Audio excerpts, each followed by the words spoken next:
Gracias, David. Luego cantas el otro antes de que predique tu papá. ¿Okay? Mi amigo es Jesús. ¿Y el de ustedes también? Amén. Amén. Vamos a pedirle que a Edna y a Germán que pasen, por favor. Y sus cuñados y sus tíos, si quieren pasar también.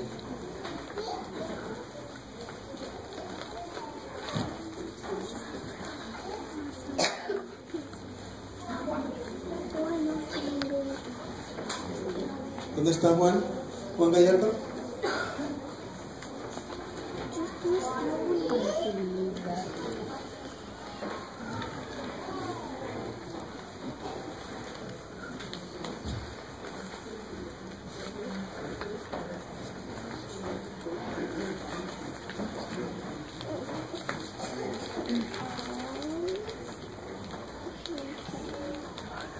Muy bien.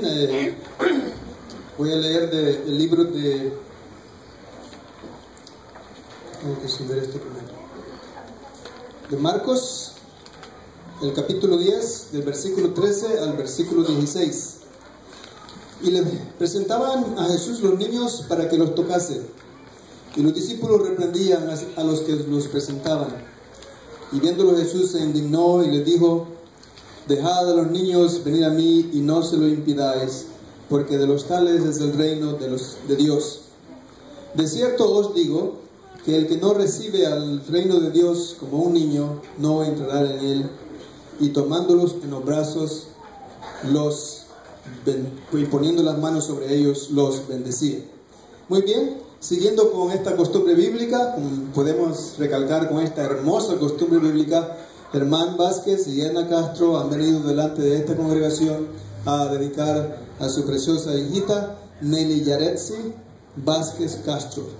Me estaban preguntando de dónde consiguieron ese nombre. Nelly Yaretsi. Muy bien. Han venido, Germán y Edna han venido en primer lugar para agradecer al Señor por este bello regalo y aceptar públicamente la sagrada responsabilidad de la paternidad y la maternidad cristiana responsable. En segundo lugar, han venido a dedicar a su hijita al cuidado y a la bendición del Todopoderoso. Y en tercer lugar, junto con ella, han venido a consagrar sus vidas a Dios para educar y enseñar a su hijita, por supuesto, por palabra y por ejemplo. Mateo 18:14 dice: No es la voluntad de nuestro Padre que está en los cielos que se pierda uno de estos pequeñitos. Así que les voy a hacer unas preguntas a Edna y a Germán. En primer lugar, ¿reconocen que su hijita es un regalo de Dios y están profundamente agradecidos por esta bendición? En segundo lugar, ¿prometen tomar los principios de la Sagrada Escritura como fundamento de la instrucción que ustedes le darán a su hijita? Bien. ¿Prometen narrarles constantemente, diariamente, la historia de Jesús, su vida, su sacrificio y su amor? Muy bien. ¿Harán de vuestro hogar un altar de devoción constante mediante el culto familiar, enseñando a su hijita a desarrollar amor por la palabra de Dios? Muy bien. Sus respuestas han sido registradas en el cielo. Así que la última pregunta es: ¿dedican a Nelly Yaretsi a la bendición del Todopoderoso para que Él sea su guía, su consejero, su protector y su salvador? Muy bien.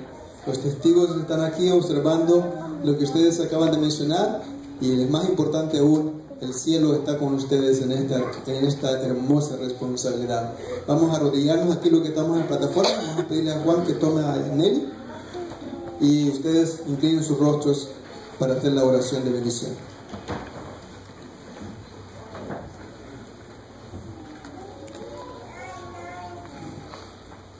Amante y bondadoso Padre, te damos infinitas gracias por este momento, por la vida de Germán y Edna. Que tú, Señor, en este momento especial en donde ellos han tomado voluntariamente la iniciativa de traer a esta hermosa niña que les has dado para dedicarla a ti, la sabiduría, la paciencia, la mansedumbre, el ejemplo que ellos deben de inculcar en esta hermosa niñita para que crezca en el temor del Señor. Que tú les hagas ver que esta ceremonia carece de significado a menos que ellos también dedican sus vidas a ti, para que esta niñita no solamente aprenda por palabras, sino también por ejemplo. Dales sabiduría, dales paciencia, dale entendimiento, Dales a ellos los consejos necesarios como para que ellos les puedan transmitir a esta niñita, para que ella pueda crecer y ser una futura ciudadana de la patria celestial. Y a esta congregación también, Señor, ayúdanos para que también sirvamos en todo lo que sea necesario, sea posible, para que también estemos juntos como una familia apoyándoles en esta hermosa tarea que están comenzando. Suplícote pues, que la pongo en tus brazos de amor, abrázala, ponla muy cerca de tu corazón, sé su guía, su consejero, su abogado, su médico y principalmente su salvador. Te pedimos estos favores en el nombre de aquel que mientras estuvo en la tierra amó a los niños y los bendijo, de la misma manera que ahora te pedimos la bendición sobre Netzi, sobre Nelly Yaresi Vázquez Castro. Gracias porque podemos contar contigo y gracias porque te la dejamos en tu paso de amor. Quédate con ellos ahora y siempre, y que tú seas el centro de este hogar y el centro del corazón de esta hermosa niña. Por favor, te lo suplico y te lo agradezco en el nombre de Cristo Jesús. Amén.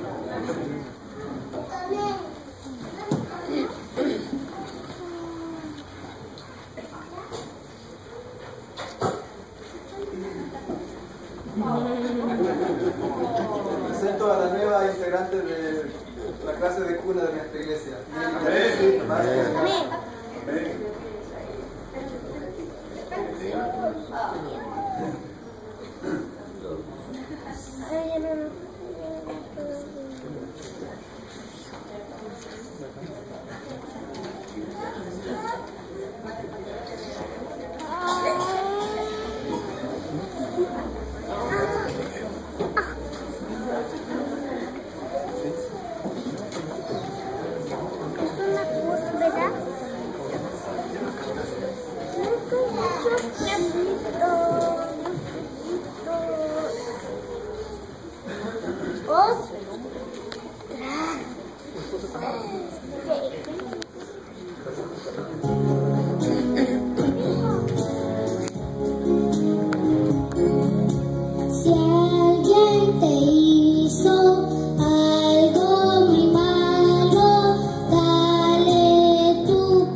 contento aquí soy yo, ¿verdad? Bien, qué bendición tener esta niña que tiene sus anécdotas. Desde pequeñita no sabía ni hablar, pero bien, cómo le encantaba la música. Bien, gracias por la invitación de pedirme que venga aquí a estar con ustedes, con la familia de William. Quiero compartir antes de entrar en el desarrollo de este tema, de que todas aquellas personas que no tengan aseguranza, que quieren beneficiarse de una feria de salud que vamos a tener en mi iglesia,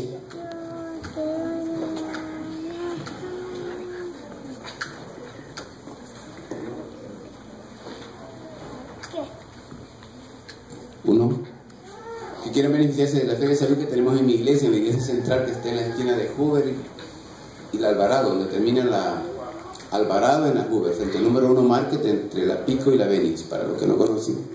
Hay una Feria de Salud el 19 de este mes. Va a haber mamogramas para las mujeres que califican, sobre todo que no tengan una aseguranza médica, también prueba del cáncer de la matriz, que se llama Papa Nicolau, también exámenes de la sangre, recomendable que lleguen en ayunas, y la recomendación más principal para los que van a ir en ayunas es que se lleven su desayuno y lo comparten conmigo. No son mentiras, allá les van a dar un juguito y unas cookies para después del examen. Bien, lléguense por allá. La feria empieza para el público a las 9, de 9 a 2 de la tarde. Así que procuren llegar a buena hora para que sean atendidos. Van a haber muchas otras actividades allí, va a haber música, ¿verdad? Va a haber un buen ambiente. Y va a haber taller de nutrición también. Así que todas esas bendiciones y otras más que no se las voy a enumerar porque el tiempo es corto. Bien, vamos a compartir este tema.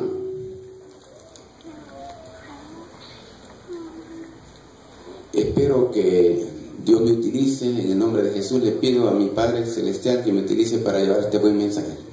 En el nombre de Jesús. Amén. Todos sabemos que es testificar. Bien común esos casos de que a las cortes a dar declaración de que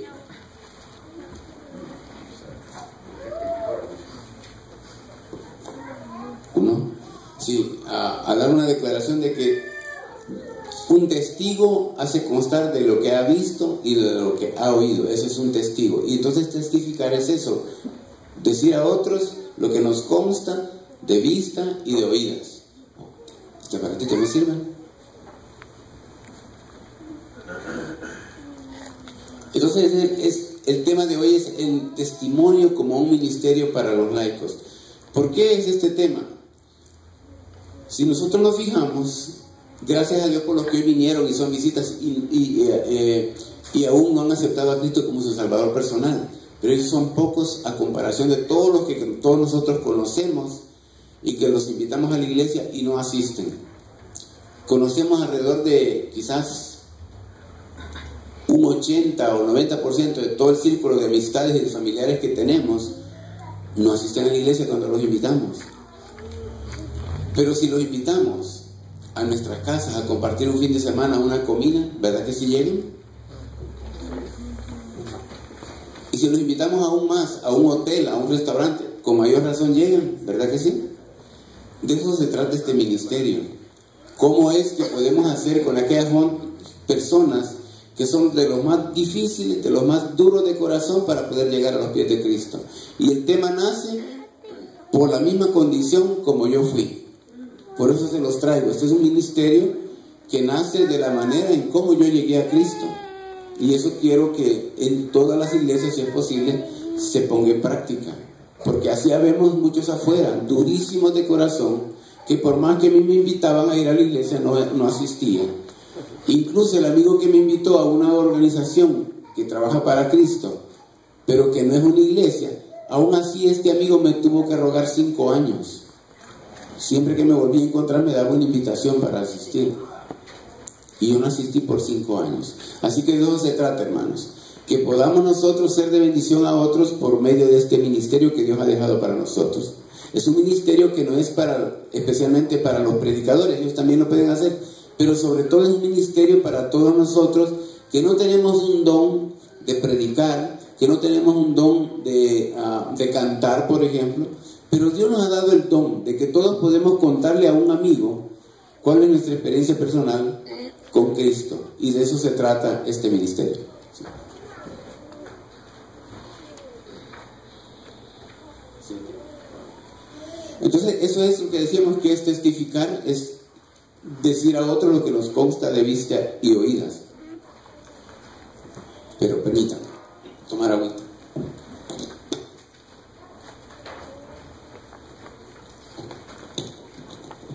Ahora veamos qué es testificar de Jesús. Según la palabra de Dios, después de que Pablo tuvo el encuentro personal con Cristo, lo envió a que fuera a este lugar donde se encontró con Ananías. Y le dijo a Ananías, a Pablo: Dios de vuestros padres te ha escogido para que conozcas su voluntad. Iremos por partes. Esa palabra fue para Pablo. Ahora nosotros pongámonos en el lugar de Pablo. Esa palabra es ¿para quién? Me ha escogido a mí. Así digamos todos. Me ha escogido a mí para que se conozca su voluntad y veas al justo y oigas la voz de su boca, para que seas testigo suyo. ¿Quiénes son los testigos suyos? Yo, ¿verdad? Y cada uno de nosotros. Que seas testigo suyo a todos los hombres de lo que has visto y oído. ¿De quién? De Jesucristo. De eso se trata el ministerio, que es para todos los que no somos predicadores. Ahora, este es un instrumento entonces que nos sirve para evangelizar, para llevar la buena nueva de salvación a todos aquellos que no quieren asistir a nuestra iglesia. Y es un ministerio para los que no son predicadores, porque todos podemos compartir esa experiencia personal que hemos tenido con Cristo.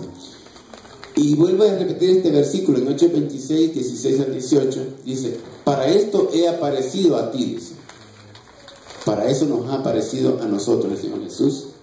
Para ponerme a mí por ministro. Quiere decir que este se vuelve un ministerio, así como el pastor tiene un ministerio de dar sermones. Nosotros no preparamos sermones, pero sí podemos compartir a otros, por medio de este ministerio, de compartir nuestro testimonio. Nos volvemos entonces ministros y somos testigos de las cosas que hemos visto y de otras en las cuales el Señor se nos aparecerá a ti, dice, librándonos del pueblo y de los gentiles, a los cuales ahora te envío.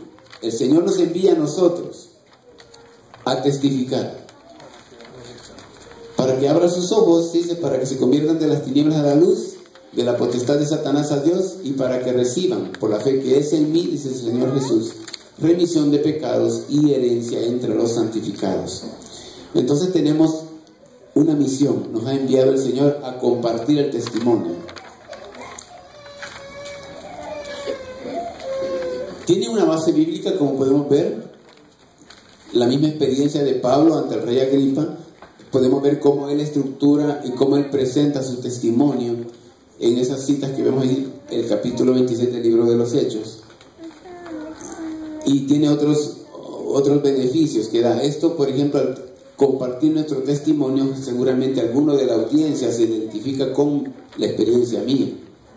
Se identifica con mis problemas que yo cuente ante esa audiencia, y eso va a hacer que esa persona también tenga, no solo se identifica conmigo, sino que también se identifica con Jesucristo, que es el que ha hecho todos esos cambios después de una vida de perdición a una vida nueva.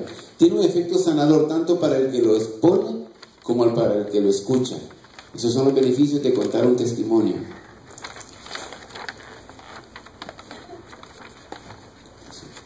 ¿Quién puede testificar de Jesús? Dice la palabra de Dios que todo aquel que sea testigo de Jesucristo. ¿Quién es testigo de Jesucristo?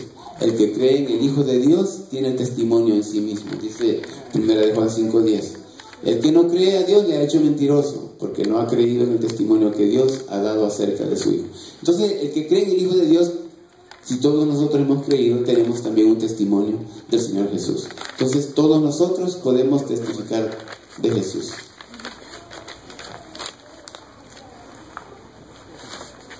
¿Dónde? Dice la palabra de Dios que en todo lugar.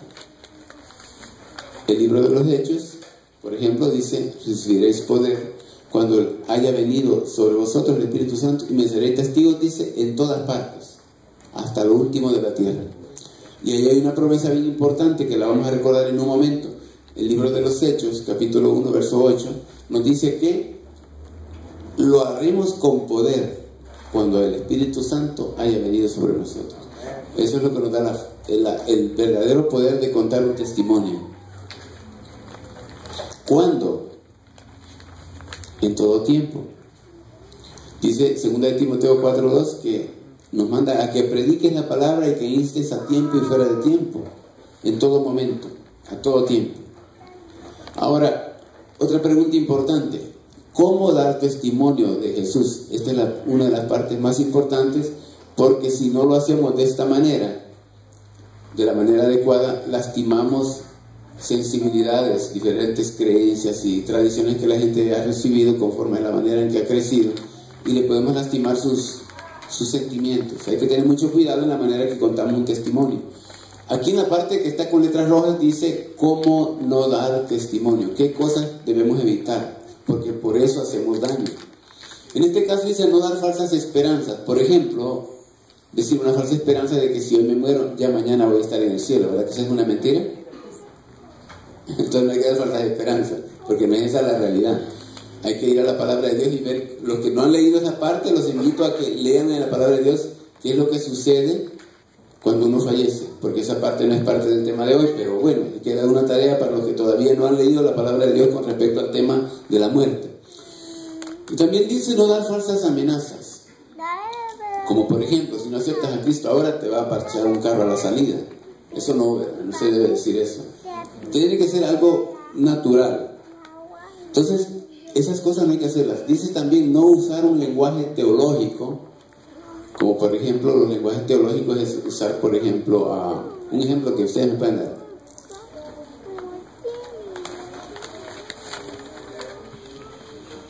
Teología, ¿no? Un término religioso que esté mucho en la Biblia, no lo debemos usar. Hay que contarle el testimonio de una manera bien natural a las personas.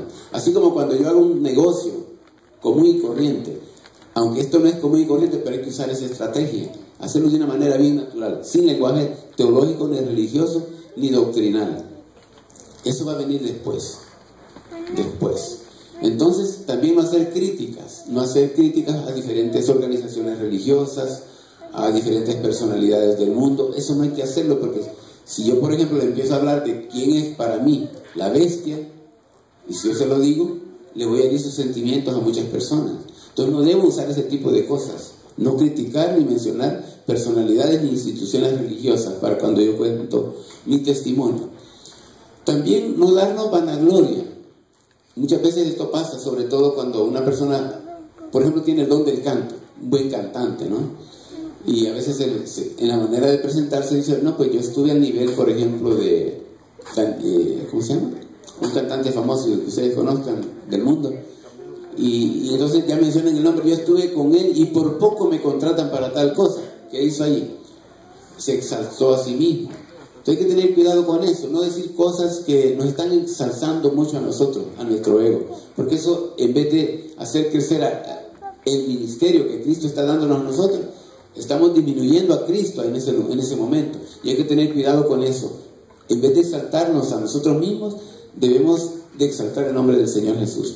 No atacar organizaciones o congregaciones, dice, y no avergonzarnos de Jesús. Y en la otra parte vemos la manera en cómo debemos dar testimonio de Jesús.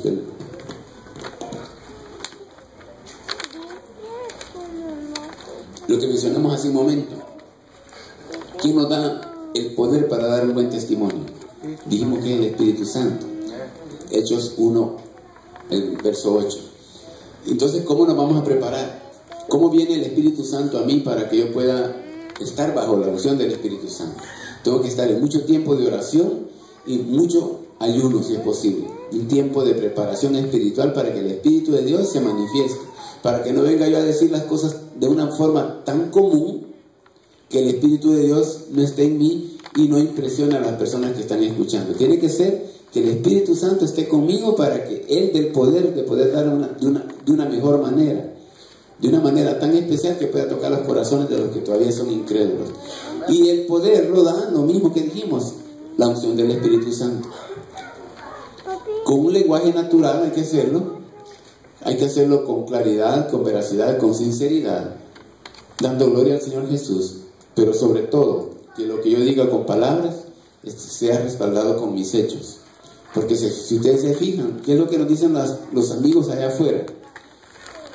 Para llegar a ser como muchos están en la iglesia, mejor me quedo en casa, dicen. Por eso, porque no damos buen testimonio con los hechos. Entonces, esa parte es la que debemos cuidar. Que nuestros hechos respalden a lo que vamos a expresar con palabras. Y que lo hagamos con valor, como dice allí Marcos 8:38. El que se avergonzare de mí, dice, y de mis palabras, el Hijo del Hombre también se avergonzará también de él. Entonces hay que hacerlo con valor. Como dice la palabra de Dios en Josué te pido que te esfuerces y seas valiente. El hombre valiente es aquel que da testimonio de lo que Cristo hace en su vida. No es aquel que más grita, el que más pelea, el que más da golpes, o el que más toma licor. Eso no es valiente. Es valiente aquel que exalta el nombre de Jesús. Esa es la manera como lo debemos hacer. Ahora, cuando nosotros contamos esa experiencia personal, debemos hacerlo de una manera como está en esa parte que está en la Biblia, en capítulo 26 del libro de los Hechos, del 1 al 29. Y allí vamos a ver cómo Pablo lo hizo.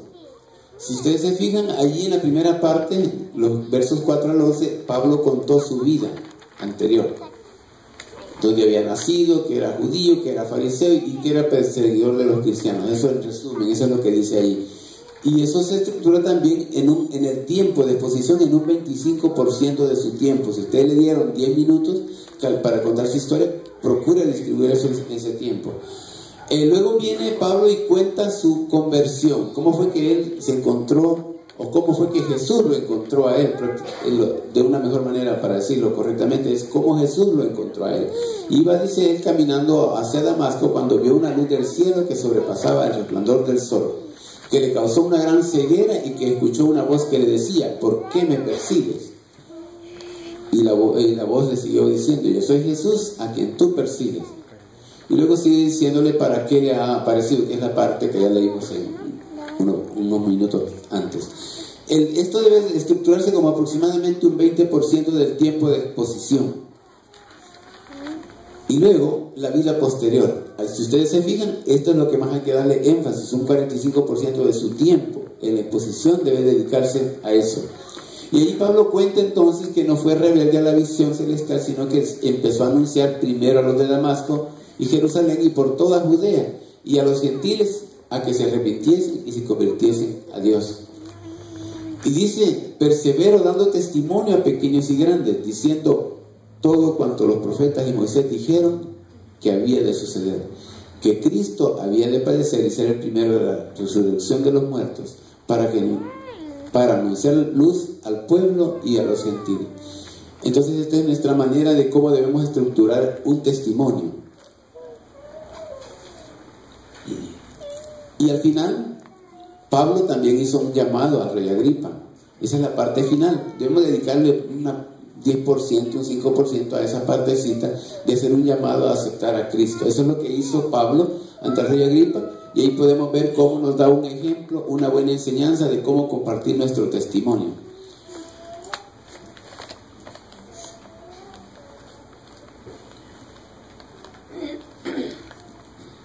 Al final de que presentamos a Cristo con nuestro testimonio, debemos dirigir una oración, en el cual, por ejemplo, es una oración de conversión. Ahí no se ve. Vamos a ver. Si confesares con tu boca que Jesús es el Señor y creyeres en tu corazón que Dios le levantó de los muertos, serás salvo, porque con el corazón se cree para justicia, pero con la boca se confiesa para salvación. Eso dice en Romanos 10, del 9 al 10. Entonces debemos invitar a nuestros amigos que nos han escuchado el testimonio a confesar con su boca que Cristo es el Señor y que es su Salvador.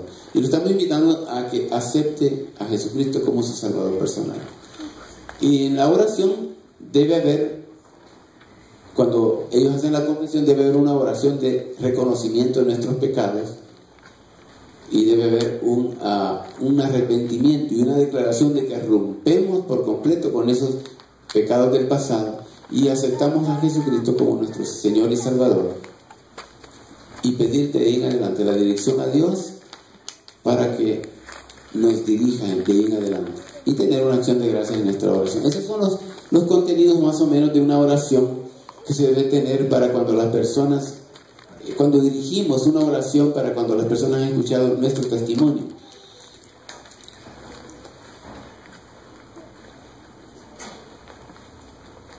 Esas serían, en resumen, las partes de un testimonio: contar su vida anterior, su encuentro personal con Cristo o su conversión personal, su vida posterior, hacer un llamado y luego dirigir una oración.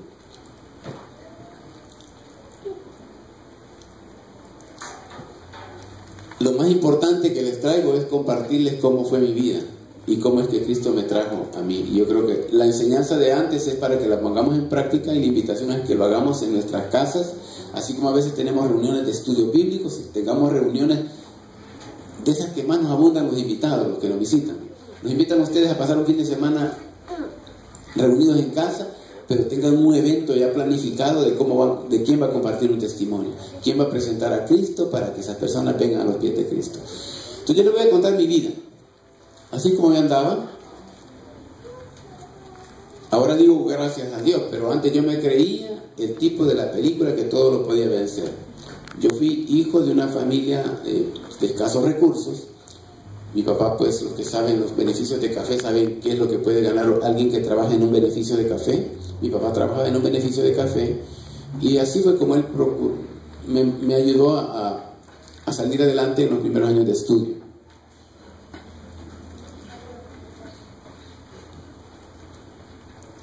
Yo pude apartarme de los malos caminos desde jovencito. Desde los 11 años nos sobra amigos que hoy les andan ofreciendo a sus niños cigarritos y cosas como esas. A mí también hubo amigos así. Pero yo logré apartarme desde los 11 años de los cigarros, de las bebidas alcohólicas. O sea, todo eso me infló mi ego. Yo era un tipo que creció en medio de las cosas del mundo, pero yo me sabía apartar de lo malo. Eso inflaba mi ego. Luego también viene la oportunidad de que todo se fue dando de tal manera que yo desde los 15 años estaba seguro de que iba a ser médico. Y busqué todas las cosas, todo el caminito para llegar a ser médico. La pobreza no fue una dificultad para mí. Todo aquel que diga, decía yo, que no tener dinero es una limitación para lograr sus objetivos, lo que no tiene es valor, decía yo. Yo tengo valor de hacerlo, decía yo. Y yo sé que voy a encontrar el camino, y lo lograba encontrar. Encontré todas las maneras de cómo llegar a ser médico. Ahora viene cuando yo ya soy médico, después de muchos años, ¿no? Aquel jovencito que en su pueblo le decían que no iba a ser nadie, se hizo médico. Incluso tuve el privilegio de que como por mi apellido que soy Acevedo, los primeros 2 que nos graduamos salimos en la televisión. Y cuando yo llego a mi pueblo, después de la graduación, me dicen, te vimos en la televisión cuando te graduaste. Y todos aquellos que decían que yo no iba a hacer nada, lo pudieron ver en mi pueblo. Así es que yo más inflado, ¿no? Ya era una persona que salía en la televisión también. Y luego todo aquello se fue dando, fui llegando a tener un poquito de dinero. Cuando uno se va al año social, la gente lo hace a uno sentir casi como un dios. Todos los días había un lugar para ir a cenar a diferentes casas. Siempre nos decían, véngase a cenar a mi casa, véngase aquí, véngase allá. A uno lo hacen sentir el presidente Obama, todo el mundo lo quiere atender a uno. Así que uno se infla de su ego, ¿verdad? Y es fácil caer en eso, de que uno se puede creer casi un dios. Y si su globo se le eleva tan alto, Dios le puede pinchar su globo y se cae de golpe. Y eso nos ha pasado a muchos. Pero todavía falta ahí. Viene el amigo a quien yo le compré mi primer vehículo, porque ellos recuerdan que yo no crecí en carros, yo crecí viajando en bus para hacerme profesional. Ya siendo profesional, como a los 2 años de haberme graduado, compré mi primer vehículo. Y aquel amigo a quien yo le compré el vehículo me da una invitación y me dice, usted debe ir a esta reunión. Me invitaron a ir a desayunar. Bueno, me la puso bien fácil. Si no puede ir a desayunar porque no quiere madrugar, me invito a un almuerzo, me decía. Porque a cualquier hora había un evento de esos.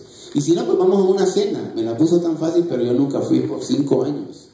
Me volví a encontrar a los meses. Se volvió él mi paciente para poderme estar encontrando a cada rato, cada 3 meses, cada 6 meses, me volví a encontrar porque iba a pasar consulta conmigo él. Me volvió a dar una invitación. 5 años me rogó. ¿Y saben por qué no asistí durante 5 años? Porque cuando uno estudia en la universidad se hace bien materialista, se hace ateo prácticamente. Todo lo empecé a entender a través de ciencia. Incluso hice un estudio sobre la Biblia y científicamente no servía para nada. Cuando yo estudié 2º año de medicina, todo eso hice yo. Así de incrédulo, como yo iba a aceptar una invitación en la cual decía un nombre, no voy a mencionar el nombre, pero decía la palabra evangelio completo. Por la palabra evangelio yo no asistí durante 5 años a la invitación que este amigo me daba. El último año él, como tenía unos empleados, unos 15 empleados, me nombró su médico.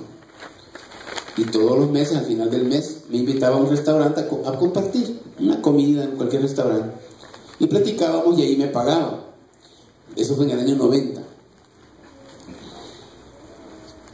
Todos los meses, la misma invitación. Y yo nunca fui durante ese otro año. Pero después de todos esos años que se hizo muy bien amigo mío, en diciembre, lo mismo. En la cena de Navidad me volvió a invitar a un lugar. Compartimos quizás 3 o 4 horas en un restaurante para platicar, pero siempre dentro de todas las cosas que hablábamos me volví a hablar de la misma invitación. Yo me sentí comprometido con él. Yo no fui porque ahí me iban a presentar a Cristo, no fui por nada de eso, yo fui por la amistad de él. Y fui en enero, la primera semana, a esa invitación. Alguien ayer pasó a compartir un testimonio de que su hija se había sanado de lo que la hermanita les habló acá, de los nódulos linfáticos. Hay un cáncer que se llama linfoma de Hodgkin, es un cáncer de los ganglios linfáticos. Entonces este joven, este amigo allí presentó la historia de que su hija le estaban dando de alta del tratamiento y que ya no iba a tener más linfoma de Hodgkin. Y muchos que no eran médicos como yo, después de que él contó toda su experiencia de cómo ellos, sin tener incluso iglesia, se arrodillaban, su esposa y él, desde los 4 años de edad de esta niña hasta que la niña cumplió 11 años, todos los días se arrodillaban en su casa a pedirle a Dios la salud de esta niña. Y ellos prometían servirle a Dios. Ellos no sabían cómo, pero que le estaban prometiendo a Dios servirle, si les daba salud a su hija. Ellos contaban toda aquella historia que conmovía a los que estaban escuchando, menos al médico que estaba ahí, que era yo, porque yo le encontré una explicación científica, médica a este caso. Ustedes saben que nosotros por ahí les decimos bien frecuente de que todo cáncer, si le dan tratamiento en los estadios tempranos, 1 y 2, se van a curar. Entonces para mí le diagnosticaron el cáncer en esos estadios 1 y 2, y por eso se curó. Yo no acepté a Cristo. Y así contaron otros testimonios de otros casos de salud, de milagros según ellos, pero que para mí había una explicación médica. Para mí tenía que ser algo impresionante, como cuando el Señor Jesús resucitó a Lázaro después de 3 días de haber muerto. Tenía que ver milagros impresionantes. El Señor permitió que una joven de 15 años, se llama Karen, les digo se llama porque está viva, se ahogó en el Puerto de la Libertad. Los que son de El Salvador conocen ahí. Yo aprendí que todo cerebro con más de 5 minutos sin oxígeno, el cerebro se muere y podrá quedar vivo el resto, pero queda como un estado que se llama estado vegetal, en el cual la persona está viva porque le dan oxígeno por máquinas, alimentación por sonda nasogástrica y por las venas, y todo está como una planta que si usted la deja de regar, se va a morir. Eso es un vegetal. Esta muchacha quedó así después de 15 minutos que las aguas del mar la sacaron. Pero los adultos se arrodillaron desde que el agua se la llevó a pedírsele en oración al Señor. Y ellos repetían esta frase: Señor, estamos seguros que nos la vas a devolver. Y estamos seguros de que nos la vas a dar completamente sana. Y uno de mirón por allá de lejos, ¿no? Que era yo. Decía, pues ya lleva 15 minutos, ¿cómo, verdad? ¿Cómo se va a dar eso? Y por allá gritaron los jóvenes, aquí está el cuerpo, vamos, llevémosla. Después de 15 minutos. Y la llevaron al hospital. En el primer hospital, el San Rafael, que está en Santa Tecla, no la recibieron porque tenía signos de muerte cerebral. Los médicos practicantes, cuando estamos practicando, somos los que atendemos las emergencias. Son estudiantes de 7º año en nuestro país. Estamos entrenados para diagnosticar que alguien ya está muerto. Pues para empezar, lo primero que hacemos es si no nos castigan. Si dejamos entrar a un muerto, nos castigan. ¿Y saben cuál es el castigo? Cuando estamos en ese año, hacemos turno, en aquel tiempo hacíamos cada 4 día. Y era de que hacíamos nuestra jornada de trabajo de 7 a 5 y después de las 5 seguíamos de turno y después del turno volvíamos a seguir de pie hasta las 5 de la tarde del día siguiente. Ese era un turno, un día de turno, era como de 3 veces 12 horas. Ese era un turno. Pero si usted cometió un error de dejarse meter un muerto al turno, el que esté en la emergencia está entrenado, tiene que hacer eso. Es el portero del hospital prácticamente. Le ponen un samingo. Samingo quiere decir sábado y domingo de turno. Imagínense, es el doble de eso. O sea, uno está estudiando y tiene que desvelarse trabajando haciendo eso por un castigo. Entonces uno, ¿qué es lo que hace? Lo primerito es que le alumbra con una lamparita que uno carga aquí, le alumbra los ojos. La niña de los ojos de un muerto está dilatada, está ensanchada, casi del ancho de toda la parte cafecita o negra del ojo. Y cuando lo alumbramos, si todavía tiene vivo su cerebro, la niña del ojo se hace chiquita. Pues si no se le hace chiquita, pues no me lo dejen entrar. Ya está muerto, le dice, y ya no lo dejen entrar. Pues así le dijeron en el Hospital San Rafael, y aquellos que tenían fe se fueron al Hospital Rosales. Allá había un hombre, un doctor, que era el jefe de turno, que seguramente en contra de todos los pronósticos, Dios le daba a él una sabiduría diferente. Y él dijo, y le puso tratamiento. Todos los demás le decían, ¿para qué le das tratamiento a una que ya se le murió el cerebro? Tenía los signos de muerte cerebral. El signo de muerte cerebral es que nuestro pie normalmente tiene este ángulo así, pero el pie que ya se le murió el cerebro es un pie de caballo, se le llama. El pie, en vez de estar así, es un pie que está recto. Esto está recto así. Signo de muerte cerebral. La muchachita lo tenía. Todos los demás médicos y las enfermeras le decían que para qué le insistía en darle tratamiento. Pero este doctor insistió y le dio tratamiento. Después de 2 semanas, esa niña salió completamente sana. Se lo voy a resumir así, pero yo tuve la oportunidad de ver a esa niña. Una vez me la encontré a su papá y yo todavía era un incrédulo. Yo ya empezaba a asistir a aquellas reuniones que les conté. ¿Y saben por qué me quedé en esas reuniones? Una, por el compromiso del amigo que me llevó, pero también había otra cosa especial en esas reuniones. Ahí tenían una comunidad de amor que a veces en nuestras iglesias hace falta. Ahí habían tanto hombres de oficios humildes como profesionales y millonarios. Ahí habían médicos, ingenieros, los que son de El Salvador saben de la familia Sol, que son de los millonarios, eran los dueños de la Coca-Cola. Allí el presidente a nivel nacional era Jaime Sol. Y habían allí zapateros y mecánicos y de todo, ¿no?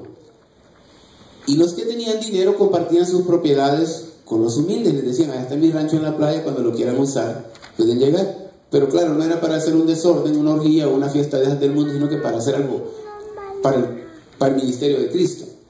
Y compartían esas cosas y se ayudaban unos a otros en sus necesidades. Si alguien no tenía trabajo, le apoyaban, le ayudaban a conseguir trabajo, le daban su dinerito para que comiera, hacían todo eso. Eso me gustó a mí y me quedé allí. Por eso fue que pude ver testimonios. Entonces en una de esas yo me encuentro con el papá de esta niña y me dice de su hija. Y yo le dije, ¿la podría llevar a dar testimonio a la reunión donde yo asisto los sábados al desayuno en el Hotel Siesta? Oh, me dice, sí, me dijo, con mucho gusto. ¿Tú entonces sos miembro de tal organización? Me dice, no, le digo, yo estoy asistiendo, pero yo no soy miembro. Le digo. Yo no he creído, le digo. Bueno, pues yo asisto los viernes, me dice, al que se reúnen en el otro hotel, a una cena. Te la voy a llevar, me dijo. Y ya vine yo y le hablé a los que tenían a cargo el programa del día del desayuno en ese hotel y les pedí que si podían hacer un cambio, que estas personas fueran a dar testimonio, y fueron ellos y dieron su testimonio. Y yo conocí a una amiga enfermera que había visto a esta misma joven con signos de muerte cerebral en el hospital y conseguí mi testiga para que me fuera a decir que era la misma persona. Entonces ellos dieron su exposición, cómo fue la niña, lo que ella vivió con su experiencia personal de ahogarse, cómo ellos como padres se arrodillaron a orarle al Señor y tenían fe que se le iba a dar completamente sana, y compartieron que está completamente sana. Le hicieron test psicológicos, están normales, su aprendizaje volvió a ser normal, volvió a la escuela, electroencefalogramas normales, no tenía ninguna secuela. Cuando Dios hace algo, lo hace en forma completa, no hace nada a medias. Así que miren, y llevé mi testigo y le dije, tú puedes darme fe de que esta es la misma persona que viste con signos de muerte cerebral en el Hospital Rosales. Y me dice mi amiga, la niña ya pasaron varios meses, me dice. Yo la vi desnutrida, deshidratada, consumida, me dice. Pero te puedo decir que es la misma muchacha, me dice. porque los dos papás que se arrodillaban al pie de su cama, son ellos hombres. Así que es la misma muchacha. Eso quebró por completo la lógica de mis conocimientos. Y yo pude empezar a creer en el poder del Señor Jesús.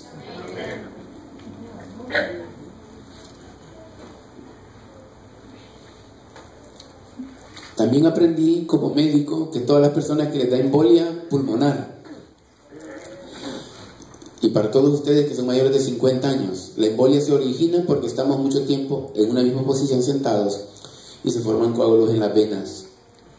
Y cuando de repente nos paramos, la presión de los músculos hace que ese coágulo, esa vena se aprieta y hace que el coágulo se suelte y va a ir a la circulación sanguínea y va a ir a tapar cualquier arteria delgadita.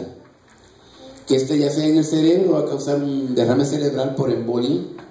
Es una de las causas de derrame cerebral, que es de los más fáciles de recuperarse, pero aún así quedan con parálisis o dificultades para hablar.